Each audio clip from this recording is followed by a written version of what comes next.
Nabasa niyo na ba ang laman ng librong ito? Hindi pa, Padre.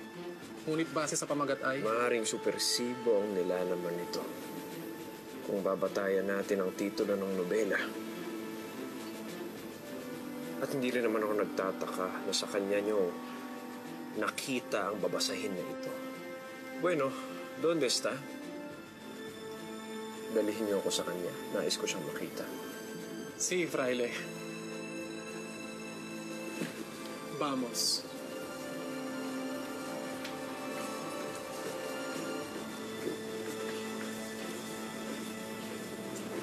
Talaga po, tita? Nawawala na naman si Clyde?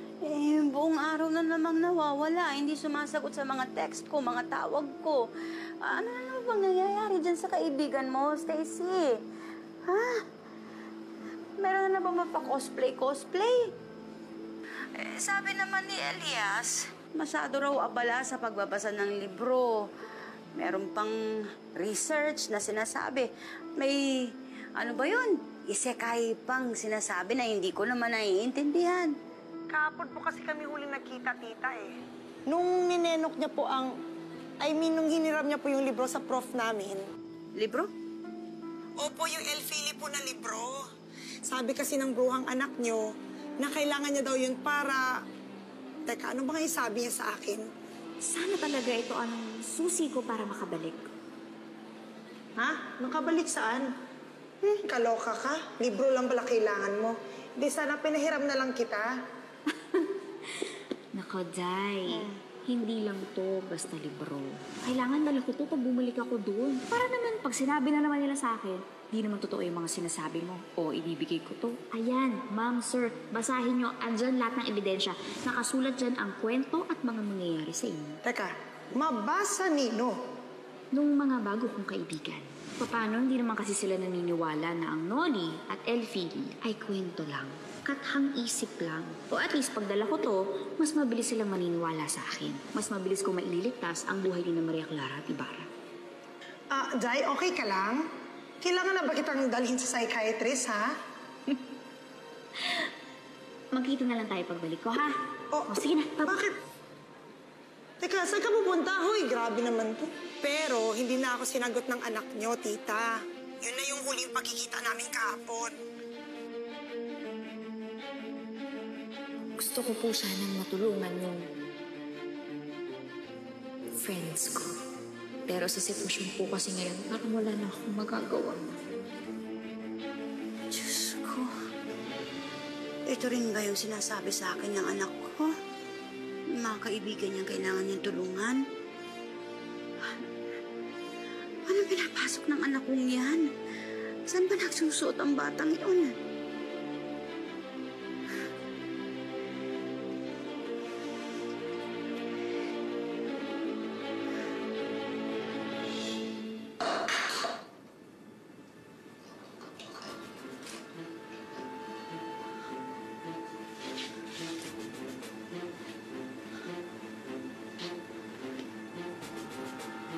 Padre Salvi. Kamangha-mangha. Binibining Play. Bakit tila hindi ka tumatanda?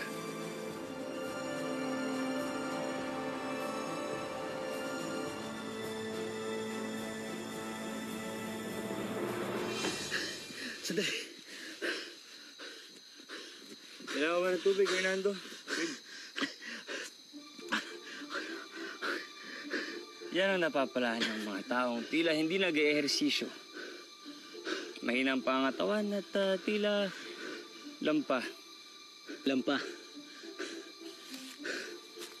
Senyor, kanina pa ho tayo tumatakbo. Abay, tao lamang ho ako. Matagal ka pa bang papahinga? Inaalala ko lamang ang mga nasasayang na sandali. Gaano pa ba kalayo dito ang kwartel na sinasabi mo?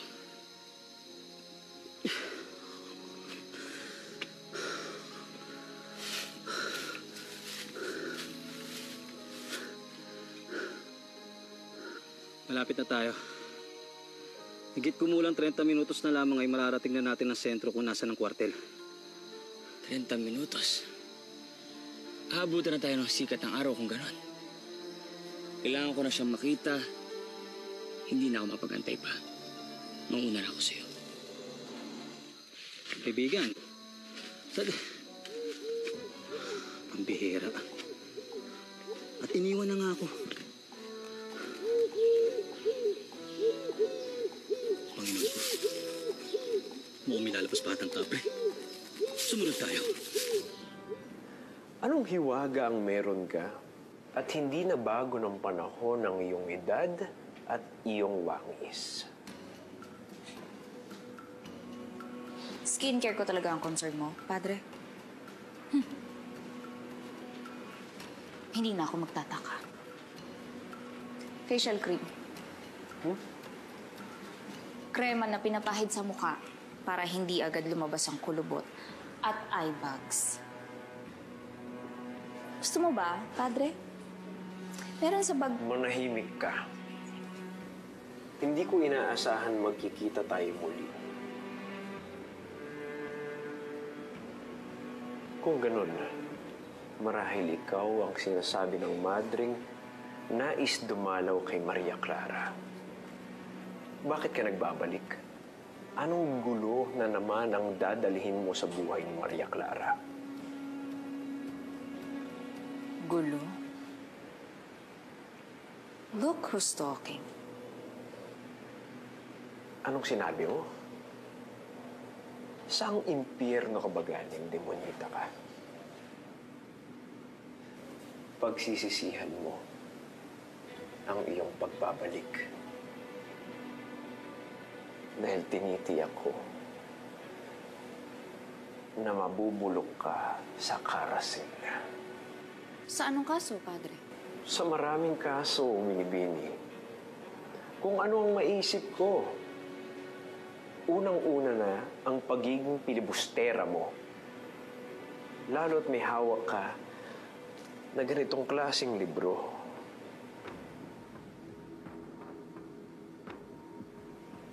Nasa pakiwari ko ay naglalaman ng mga kasulatan na supersibo.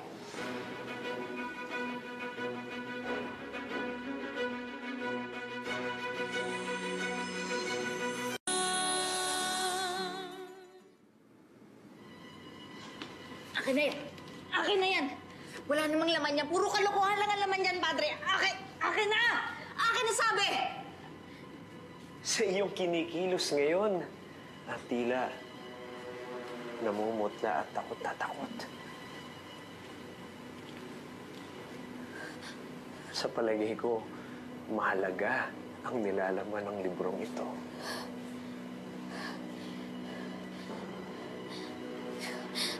Sir, Senyor,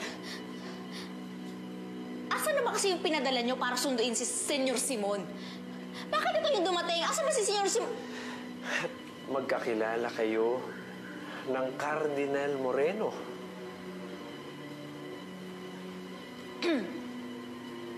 Nais ko lamang makausap ang Cardinal Moreno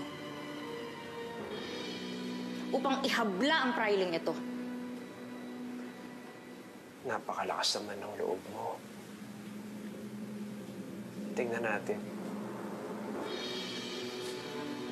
Kung tutulungan ka ng mabuting Ginoo, kung nalaman niya kung anong klaseng babae ka.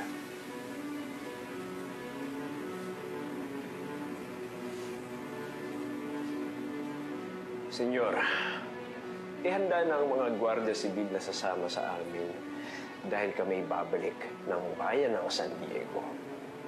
Nais kong ilagak ang babaeng ito sa karsel malapit sa akin. Para sa'yo palagi kong mababantayan. De acuerdo, Padre.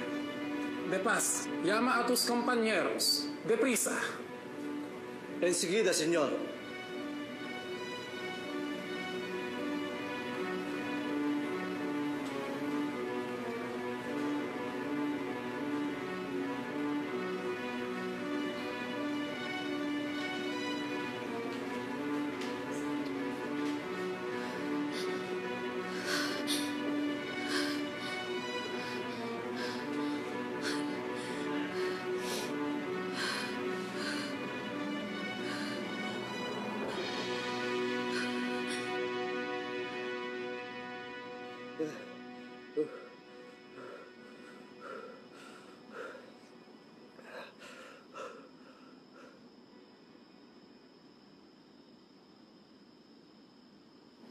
estás, Jesús? No.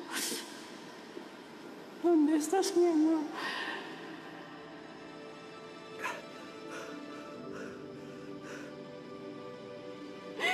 Vuelve. Vuelve aquí.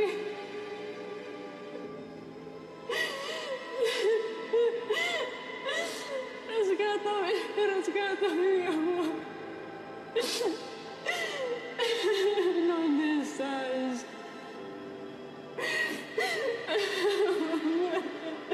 Vuelve aquí, mi amor, rescátame.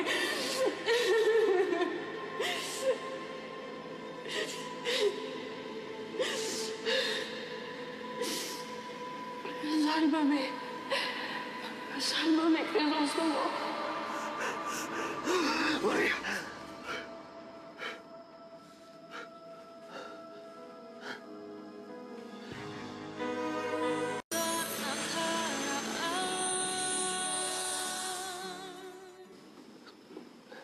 Señor. Querido Jorge, ¿qué está haciendo en mi habilitación? Pinagigising na kayo ng Kapitan General. Maaga tayong mga ngaso sa gubat. Nananaginip ba kayo ng masama, Senyor? Sinong Maria ang tinutukoy ninyo?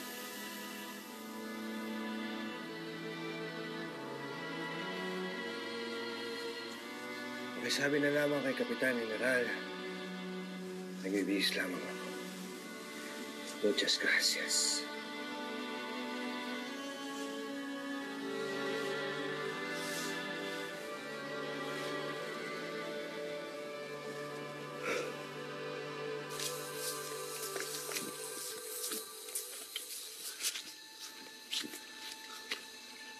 Ayun.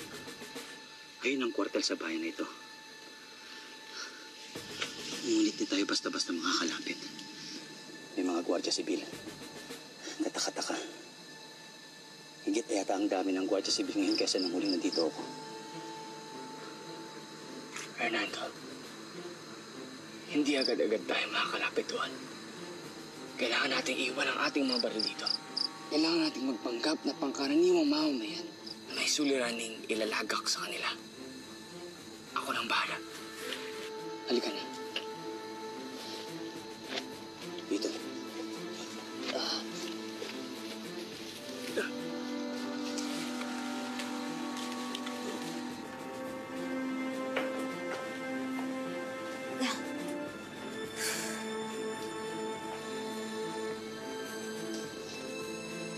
Si Padre Salve. Kung ganun ay, nakita niya na si... Parang yan! Baka pumunta! Tawan niyo ako!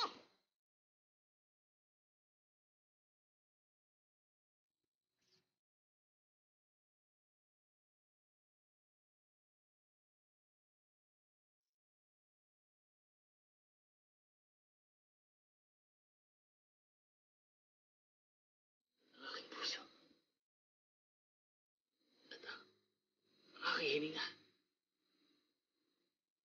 Aking pinipinig kay.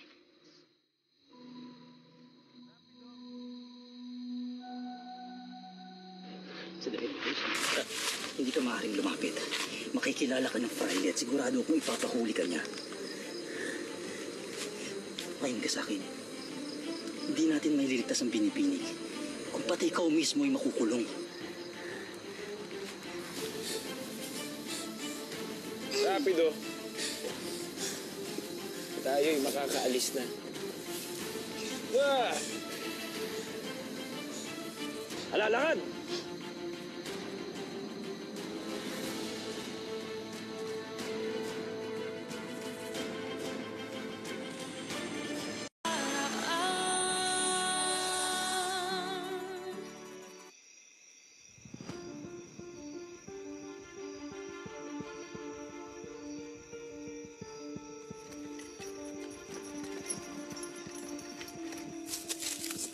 Sandali. Ting! Ting! Bitawan mo ako, Hernalin. Makinig ka! Kailangan ako ng binibining, Clay. Alam ko, Ngunit ipapahamak mo ba talaga ang sarili mo? Maraming taon na hindi ka napasakamay sa mga kaaway. Tapos ngayon pa? Ngayon ka pa magpapabaya? Ngayon mo pa iyahin ang iyong sarili sa kanila? 13 taon ko pinalagpas na malayo sa pinakamamahal kong babae. At ngayon na nagbalik na siya, hindi na ako papayag pa. Nagtintindihan ko, pero titignan ko mas dili ka. Sandali! Ah!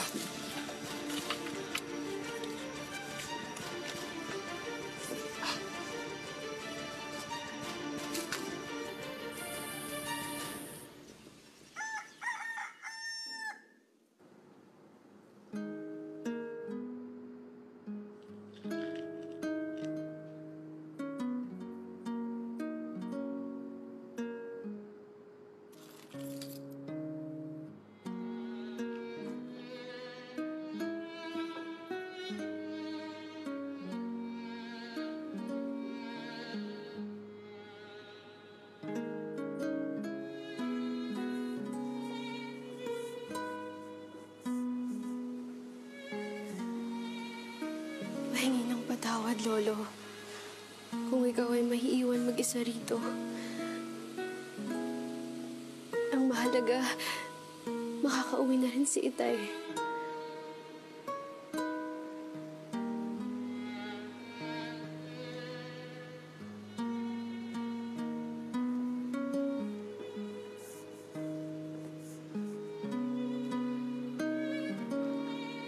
Araw-araw akong magdarasal para mabilis kong mabayaran ang mga utang ko kay Hermana Benchang.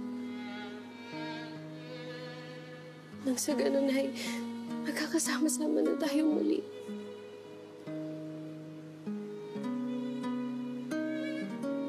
At makakasama ko na rin ang aking sinisinta.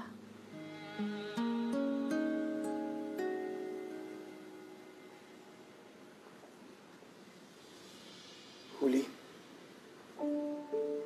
Basilio?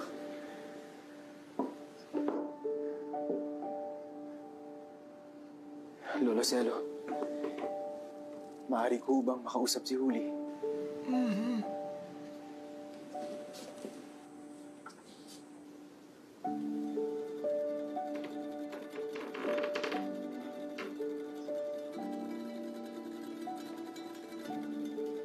Sinta ko.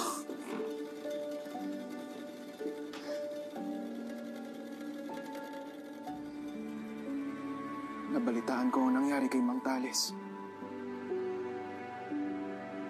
Nakilala niyo ba kung sinong mga bandido ang dumakip sa kanya? Humingi ba sila ng pantubos?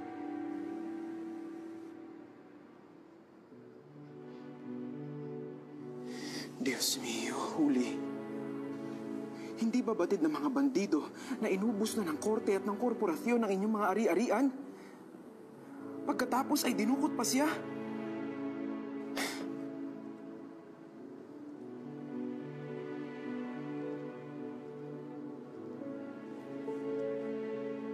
Ano ito? Tila nag-ahal sa balutang kahuli. Pinapatubos ng mga bandido sa amin si Itay. Sa halagang 500 piso. Hindi ko alam kung saan ako kukuha ng ganong kalaking halaga. Kaya napilitan akong lumapit kay Hermana Benchang. At nagbigay siya ng pera. Ngunit yun na may kapalit. Kapalit nun ay maninilbihan ako sa kanya. Umaasa ako. Nagmamakaawa ako sa Diyos. Sa santo at sa santa. Na ngayon nabayaran ko na ang mga bandido, Basilio. Ilang sandali na lamang ay iuwi na nila si Itay. Subalit hindi ko na yata masisilayan ang tagpong yun. Dahil kailangan ko nang umalis. Kailangan ko nang manilbihan sa aking pinagkautangan.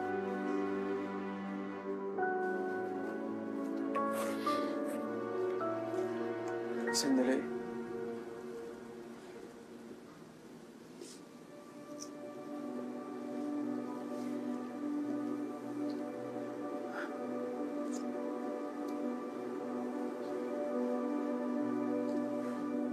ang agnos na niregalo ko sa iyo.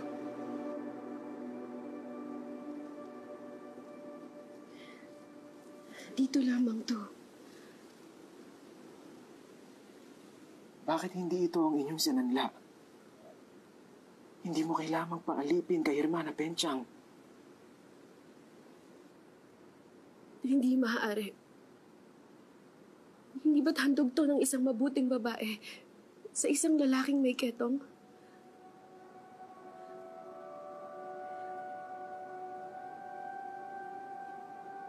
Sabi ng ketongin, handog raw ito sa kanya ni Senyorita Maria Clara.